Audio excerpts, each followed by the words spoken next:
Good morning. You're joining us live here on India Today's social media handles. I'm Akshita Nandagopal. This Monday morning, rounding up all the top stories. Of course, through the weekend, since Wednesday, Thursday, there's been a lot of talk about one issue, the Agnipath scheme, the defense recruitment scheme from the government that's led to endless protests, violence, even riots in some parts of the country. Today, right now, in several parts, I'm sure in your cities too, there's a high alert that's been sounded, and that's because some groups have come out to demand a nationwide Bandh, a Bharat Bandh. Usually, these kind of bandhs are recognized by political parties. It becomes a big deal. There's a lot of talk about it. Right now, that's not happening because you've got only a few groups that are extending their support, that are demanding for a Bharat Bandh and spreading, fueling information on social media saying, look, there's a Bandh that's been called today.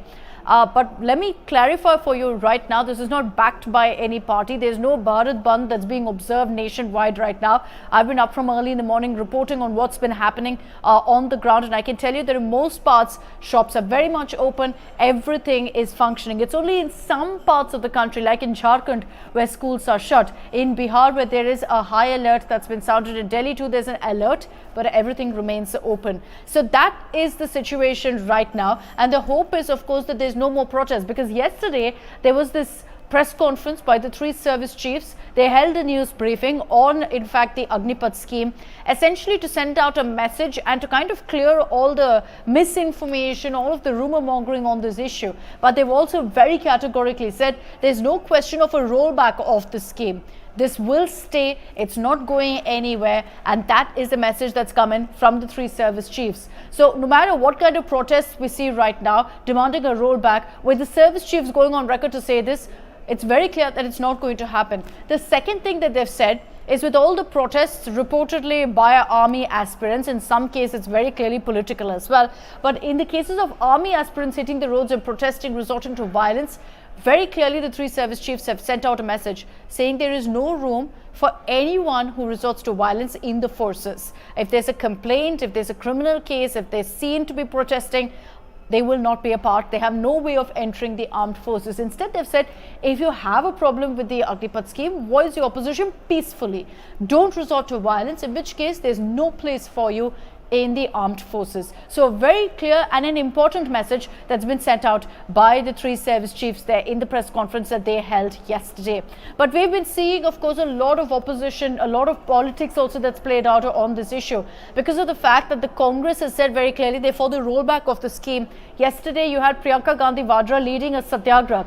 That's right, the Congress, their go-to word in the last 1 week has been satyagraha. They've been staging satyagrahas on Rahul Gandhi being summoned by the Enforcement Directorate, now on Agnipath as well. So essentially, the Congress will be staging a protest today in Jantar Mantar. It's essentially a dual satyagraha, because you speak to any Congress leader, they're saying we're staging this in support of Rahul, we're staging this against Agnipath as well. So that's going to be happening at Jantar Mantar today. Several other political parties have also said that they will hit the streets, but largely peaceful protests, and let's hope it remains that way. For example, in Delhi, there are several parts where prohibitory orders have been imposed. The information we've picked up is that there's a concern that intel agencies have flagged off that, much like what we saw during the protests over the farm laws, when you had, in fact, all-out chaos, rioting, when people stormed into the national capital, they stormed into the Red Fort even, that is something that could happen here. The information that intel agencies have put out is that there could be a possibility of protesters trying to enter Delhi and then storming Parliament, trying to garrow the Prime Minister's official residence,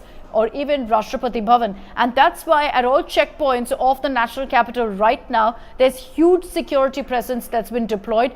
There's barricading, which has also led to a nightmare of a commute for people who are trying to enter the national capital at Gurugram, at the Noida entry point as well. Everywhere there's barricading that's been put up. It's proved to be a huge inconvenience for people. But there is a real genuine concern that's been flagged off that there could be violence, there could be some sort of pre-planned violence that breaks out in Delhi, which is why security agencies at this point are not leaving anything to chance. So as we get you the latest updates on that, of course, at this point, the protests are continuing unabated in several parts of the country. But let me also highlight for you that these agitations today have been peaceful, are peaceful. We're hoping, of course, that it stays that way. Here on India Today, we're ensuring that we put out all the details, address also some of the fake news, the misinformation that's been doing the round. The government also has been doing that. About 35 WhatsApp groups have been identified where this kind of misinformation, rumors were being spread to kind of incite youngsters to hit the streets.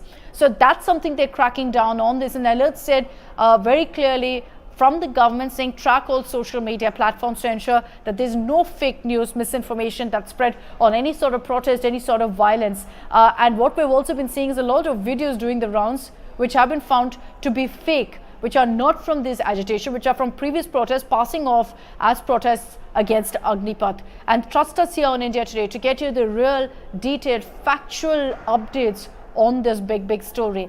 Another story I want to tell you about quickly is about Rahul Gandhi being summoned by the Enforcement Directorate for a fourth time today. So he's going to be appearing before the ED today, which is why I mentioned that the Congress is staging a dual protest, a dual satyagraha. One is on Rahul Gandhi, the other is on Agnipath. Interestingly, Congress delegation will also be meeting with President Ramnath Kovind today, again on both of these issues. But Rahul essentially the last time around during his questioning pinned the blame on Motilal Vora, who unfortunately passed away. So he said that the late leader was the one who was the authorized signatory for all of these financial transactions between AGL and Young Indian. And because he's no more, there's no way they can get those details anymore. So today, the Enforcement Directorate will perhaps be grilling Rahul more on those financial transactions, how it happened, especially with Rahul Gandhi and Sonia Gandhi, between the two of them holding about a 76% stake. And despite that, they're saying Motilal Vora was the authorized signatory for all of it. So we will be tracking that story also very closely, because the Congress is saying they'll again be staging a peaceful protest march, a satyagraha, which, remember, the last time around turned violent as well. Those are the top stories this morning. Thanks very much for tuning in.